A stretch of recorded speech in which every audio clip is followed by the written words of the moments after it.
ইবাদত করবে, তো আল্লাহ রাব্বুল আলামিন আমাকে এবং আপনাকে কি কি অফার দিয়েছেন এই দুনিয়াতে, যাহা কিছু আমি ভক্ষণ করি।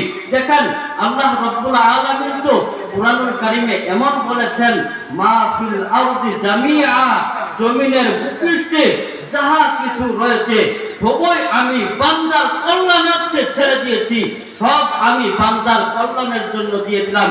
মা ফিল আরদি জামিআ, দুনিয়াতে যাহাই রয়েছে সব কিছু দিলাম। এ বান্দা, তুমি তো খুব দুর্বল এক জাতি ছিলা, তুমি খুব সুঠাম দেহের অধিকারী ছিলা। আল্লাহ রাব্বুল আলামিন কখনো এভাবে আমাদেরকে পাকড়াও করে বলবেন, আমি তো পাঠিয়েছিলাম তোমাকে, আমি আল্লাহ রাব্বুল আলামিনের ইবাদতের জন্য, তুমি আমাকে ভুলে গিয়েছিলা। মা গররাকা বিরব্বিকাল কারীম, এই দুনিয়ার পাগলেরা, দুনিয়ার রূপ লালসায় পড়ে তুমি আমি আল্লাহ রাব্বুল আলামিনকে ভুলে গেলা।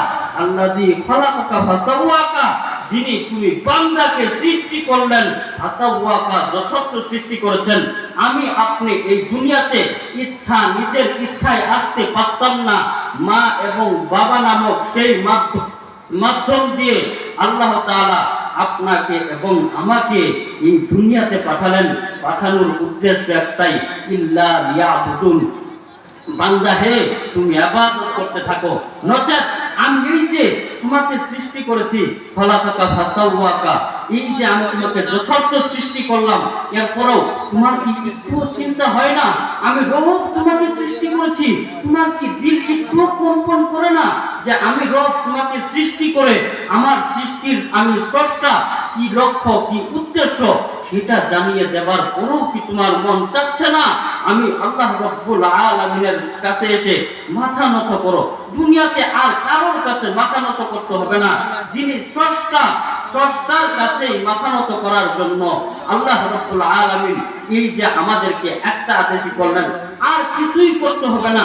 আপনি যদি আল্লাহ রাব্বুল আলামিনের ইবাদত শুরু করে দেন, চুরি ডাকাতি লম্পটি ইত্যাদি যত অকল্যাণকর দিক আছে সব দূরীভূত হয়ে যাবে। ইন্নাল হাসানাত ইযহিবনা সাইয়্যাত, ভালো কাজগুলো এই মন্দ মন্দ কাজগুলোকে দূরীভূত করে দিবে। তো দেখেন আল্লাহ রাব্বুল আলামিন বলতেছেন, আতাইতুকা আইনানে তানজুরুনা বিহা ওয়ালা ওয়াহাসিব, বান্দা হে আমি তোমাকে দুটো চোখ দিলাম, তুমি চোখ দিয়ে তা দেখতে পাও, পুরো দুনিয়া দেখতে পাও। 26 কোটি ক্যামেরা দিয়ে, এই দুই চোখ 26 কোটি ক্যামেরা দিয়ে তুমি সবই দেখতে পাও। এত সুন্দর সুন্দর কিছু দেখার পরও তারপরেও কি আমি তোমার হিসাব নিব না? ওয়া আতাইতুকা উযনানে ওয়ালা ওয়াহাসিব তাসমাউ বিহা ওয়ালা ওয়াহাসিব, আমি তোমাকে দুইটা কর্ণপাত দিলাম, তুমি তার দ্বারা শুনতে পাও। ওয়ালা ওয়াহাসিব, আমি কি তার হিসাব নেব না?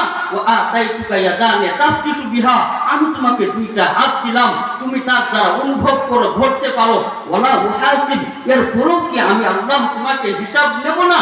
ওয়া আতাইতুকা কলবানে তাতাফাক্কারু বিহা, বান্দা হে আমি তোমাকে কলব দিলাম, তার দ্বারা চিন্তা ও ফিকির করো। তারপরেও ওয়ালা ওয়াহাসিব, আমি কি তোমার এগুলো দিয়ে তোমার থেকে হিসাব চাইবো না? হিসাব কি আমি রব তোমার থেকে নিব না? হ্যাঁ হ্যাঁ, অবশ্যই তোমার থেকে হিসাব নেওয়া হবে।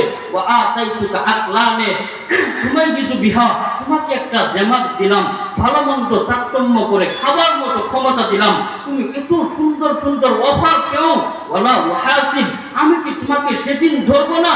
আনার রহমান লিমানিল মুলকুল ইয়াউম, আজ রাজত্বকাল সেদিন শুধু লিল্লাহিল ওয়াহিদিল কাহার, সেই রব্বুল আলামিন আপনাকে আমাকে এমন ভাবে ধরবেন, সেই সময় আপনাকে আমাকে জানিয়ে দিবেন, ইন্না আযাবি লাশাদীদ, বান্দারে আমার আযাব খুবই কঠিন। দুনিয়াতেও জেনে আসছো, তারপরেও আমি আল্লাহ তাআলাকে ভুলে গিয়েছিলাম। কুনতা সগীরান ফাকাব্বারতুকা, তুমি তো ছোটই ছিলে, তোমাকে বড় বানালাম। ওয়ালা ওয়াহাসিব, আমি কি তোমার হিসাব নেব না?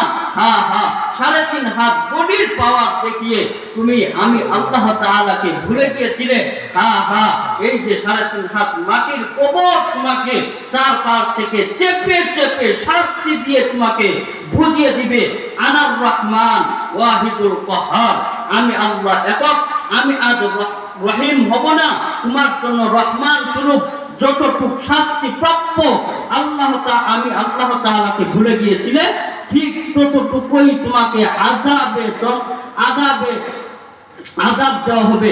তো যাই হোক, সময় শেষ। আমার জন্য সবাই দোয়া করবেন। ওয়া আখিরু দাওয়ানা আলহামদুলিল্লাহি রাব্বিল আলামিন।